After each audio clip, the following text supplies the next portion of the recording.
Hi guys! Good day! Update po sa ating lemongrass or tanglad. Ayan na po siya after 6 days of water propagation. Ayan, at may umusbong na rin pong ganyan sa kanyang ibabaw at meron na rin po siyang mga ugat. I think pwede na po natin siya i-transplant. Kasi pwede naman din po siyang idirekta sa lupa. Nag-try lang po ako ng paugatin siya sa tubig. And ayan po, may mga ugat-ugat na siya. Kung nagtataka po kayo, ba't dalawa na lang yan? Kasi po yung isa ay naisahog sa ulam ng tatay ko. Ayan po, i-transplant na natin siya sa lupa. Ayan, may tanim po ako dito, oregano at siling labuyo. Dito po natin siya ilalagay sa may sulok. Okay lang po yan kahit dalawang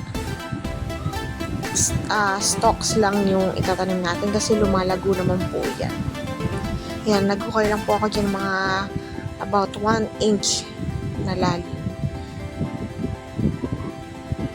Ay mali po kasi isa lang pala yung dapat ilagay kasi lalago naman nga yan pag naging successful po yung pagtatanim natin.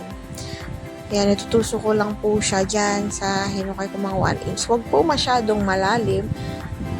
Okay na po yung ganyan. Then, tatabunan lang po natin siya ng lupa. Yan. Then, ipipress po natin siya ng paikot para hindi po siya tumumba. Para po maging stable yung ating tanglad.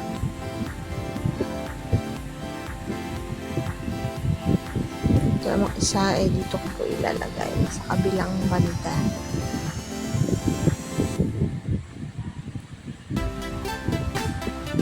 Lang din po ang gagawin natin dito.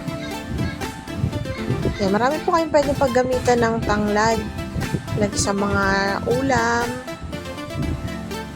Marami rin po siyang health benefits. Yung iba po pinapakuluan yan din. Iniinom ginagawang tsaa.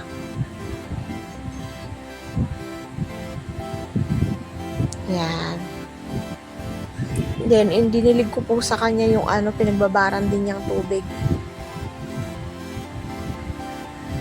Diligan lang po natin siya ng mga 1 to 3 times a day habang nagpapaugat pa siya.